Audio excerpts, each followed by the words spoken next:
Hello, welcome to the Die House Drumworks. The track we're going to work on here is called Little Miss Meg. It's from the Rockschool Debut grade syllabus. So hopefully we're going to look at a few concepts that will help to develop your performance of this piece. If you're not doing this particular syllabus or working on an exam grade, we're going to look at some other concepts that make this piece what it is, which are a little bit more relevant to all-round playing. The first concept that I'm going to look at is syncopation.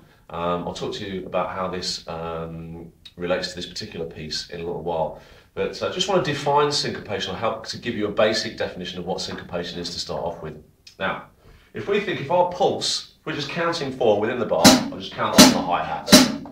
We've got 1, 2, 3, 4. If I clap in a synchronized fashion to the hi-hats, sort of thing we've all done in basic music lessons at school, clapping together.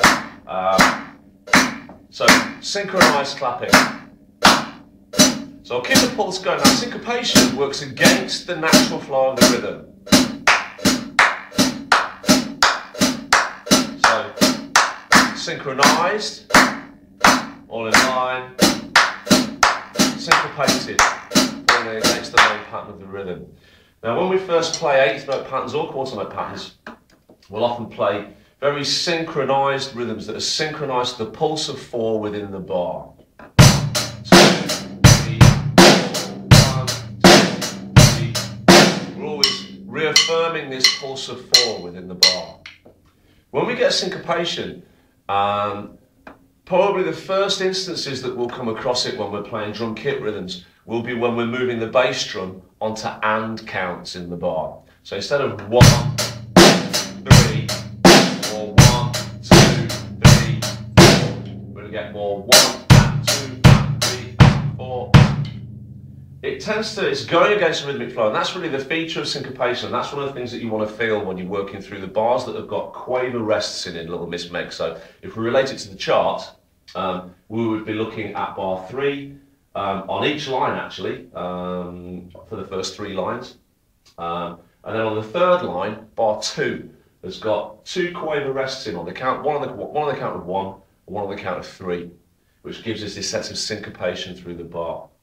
So if I'll play the first line for you.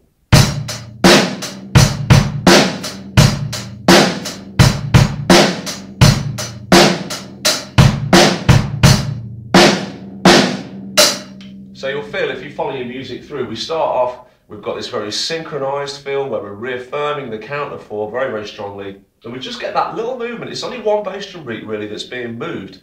We've got nothing on the count of 3, we've got this rest in the 3rd bar, and the bass drum shifted along to and it creates all sorts of problems when we've been used to playing patterns which are very 4 square. So we're giving that 4 count priority in the bar.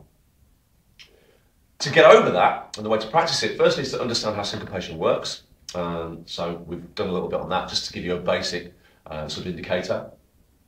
But also, another thing that can help when we're playing this kind of bar, so where we have these quaver rests, is to be very aware of those counts where the rests are. Don't think so much of where the beats are, where the bass drum beats fall either side.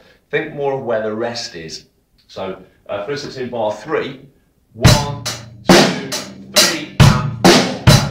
Really count that count of 3 really strongly to yourself, because if we get the rest correct, the bass drum will fall in the right place. If we can play bass drum beats and drop bass drum beats into, to the end of time, but it's knowing where the rest goes which is going to shift the bass drum out of the way. 1, 2, 3, and 4. That's the rhythm that we're after. Well, we've got 2 rests, 2 quaver rests, so we're in the 3rd line, 2nd bar.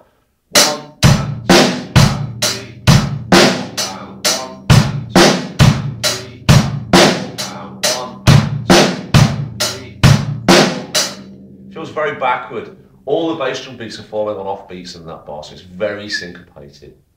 So take your time with that. Use counting. Go through very slowly, but like I say, focus very much on where the rest is as being your priority beat in the bar, which is kind of what we would use in term perhaps counterintuitive, because you're going to be wanting to concentrate on the beats where you are actually playing more emphasis rather than the beats where you're not playing emphasis.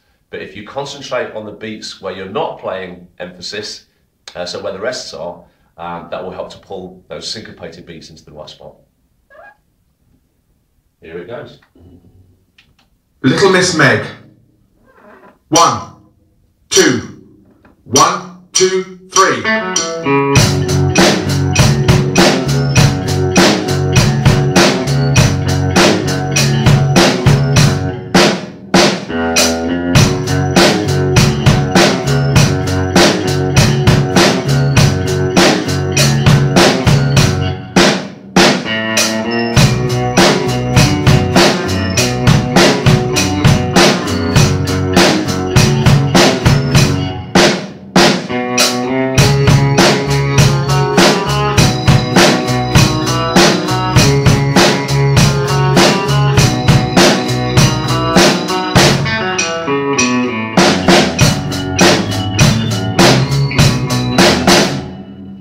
There it is.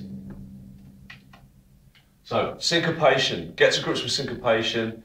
Take your time through the bars where you've got rests, but focus very much on where the rests actually fall. They're just as important as the beats, if not slightly more important. So, good luck with that one.